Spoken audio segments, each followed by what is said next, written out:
समस्त सांबादिक बंधु मैंने भारत होची एक धर्म स्वाधीनतार देश, पंथ निरपेक्ष देश।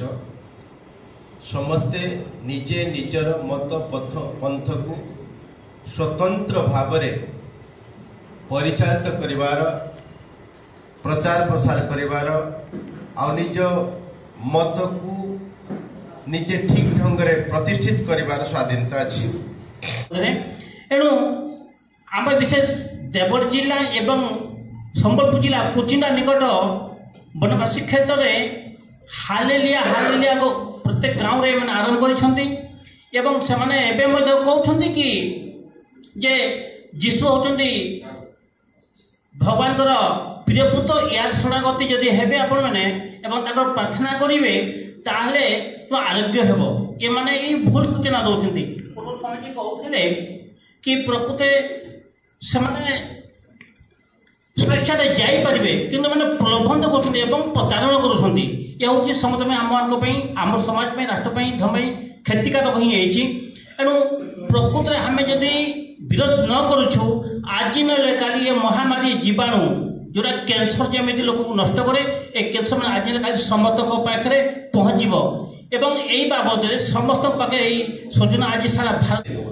आज पूरा लंबा लाइन लग गलानी धर्म को फेर जो मैंने बुझीगले जोटा कि आमको एवं आ गोटे हूँ बर्तमान हरिजन गोटे जदि हरिजन समाज जन व्यक्ति ख्रीस्टियान होगा तो मुसलमान मान होगा से माने हरिजन सुविधा पाई पारे ना एटा कानून अच्छी हेले से माने योजनाबद्ध भाव में ख्रीस्टियान माने केस करदेले जे कुई कहूँ कंधमालटा से कंधु हेले हरिजन मैंने भी कुई जानी से माने एबे भाषाटा कंध करदे जोटा 2002 रे होगा से भी केस चलती एवं से माने एसटी ख्रीस्टियान गले से एसटी सुविधा पाऊँ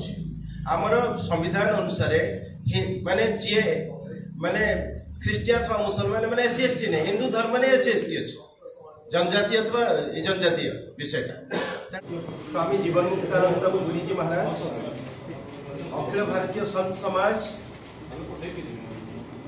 आज सांबादिक सम्मेलन उद्देश्य हूँ आमर ओडिशा मध्य प्रदेश छत्तीसगढ़ गुजरात आदि अनेक राज्य जो कौन सी व्यक्ति जदि निज धर्म को बदलवाई चाहे ताहले से कलेक्टर पाखे एफिडेविट कर स्वेच्छा मु धर्म परिवर्तन करुच्ची तार जदि से स्वीकृति मिलला ताहले से धर्म परिवर्तन कर आज ख्रीस्टियान माने सुप्रीम कोर्ट रे आप चैलेंज करछंती जे ये जो कानून अच्छी कानून को हटे दिया जाऊ जे कहीं भी निज धर्म को धर्म अन्य धर्म गले काहाकू जणाइबा आवश्यक नाही। आमको आमर भारतवर्ष संविधान अनुच्छेद 25 अनुसार कहुचे धर्म स्वाधीनता समस्त अच्छी समस्त निज धर्म को ठीक ढंग से पालन करें किंतु से भी आउ प्रावधान अच्छी जदि पालन करेंगे किंतु कहीं छल बल अथवा कौशल द्वारा अन्य धर्म को परिवर्तन न करंतु तार भी नियम करा गोटे कानून अच्छी ये कानून कौन से प्रकार उठी जाऊ या ख्रीस्टियान मान supreme court Roman Catholic church supreme court रे चैलेंज करिछि एवं आकु सुप्रीम कोर्ट ग्रहण भी करने जाइछन्ते तो से आम सांबादिक सम्मेलन करने उद्देश्य जे कानून जो प्रकार अच्छी ये कानून बलवत्तर रहू नहले देश पुणी खंड विखंडित हो हिंदू संस्कृति जो कम हो संघर्ष अच्छी झगड़ा अच्छी आने अलग अलग हो चक्रांत आज आवाहन अनेक दिन आम